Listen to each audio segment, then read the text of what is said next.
Now, as the story continues to develop, a reaction from the Commissioner of INDECOM, Terrence Williams. He was concerned that the cops implicated in the shooting were on frontline duties, even though they were on bail for murder charges. The INDECOM Commissioner was a guest on RJR 94 FM's Hotline today, and TVJ's Dashan Hendricks tells us more.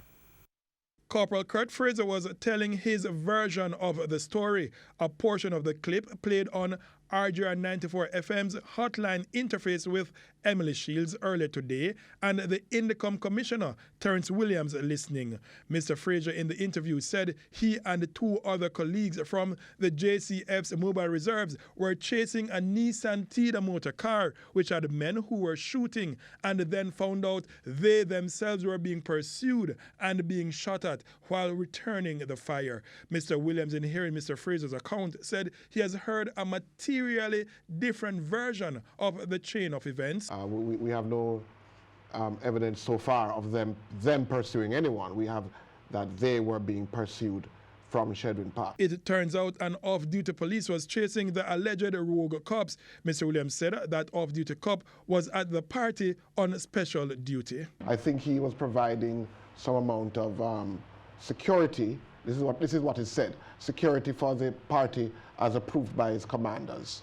So, you know, sometimes police officers do that. Yes. And I think that is what, that's why he was there. Right. And the whole event was apparently wrapping up when this incident commenced. But now, as the investigations are underway, Mr. Williams said he is now awaiting the post-mortem on the 3 men who were killed, as well as ballistics comparisons to determine who did the shooting. But he says he wants to speak with Mr. Fraser himself. I want to appeal to Mr. Fraser that he needs to come in, because it does no good for him to be out there at this time.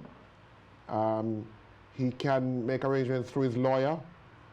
He can call us at INDECOM and we will make arrangements. We have a WhatsApp line 553 quadruple 5, that is 553 and then 4 5s. So far, Mr. Williams said he's interviewed the so-called hero cop who chased Corporal Fraser and his colleagues, and interviewed another police who provided help as well. To further the investigations, Mr. Williams is calling on others in the area who saw the shooting to come forward with information, and for businesses to help with CCTV footage. We have some. We want to get more because, you know, the angles aren't perfect for some. Yes. And you'll appreciate that most cameras are trained on business places, not on the street. Yes. So sometimes we are, you know, so we want to also encourage business owners in the area and along the corridor who have any information to call us because we want to broaden the investigation. New to Mr. Williams in listening to Mr. Fraser is how he came to be out of custody. Previous reports suggested that he escaped from hospital or from the scene. Mr. Fraser said he did not, but instead jumped from the police vehicle in which he was being transported. On the issue of Mr. Fraser's disappearance, we have heard many different versions from the police.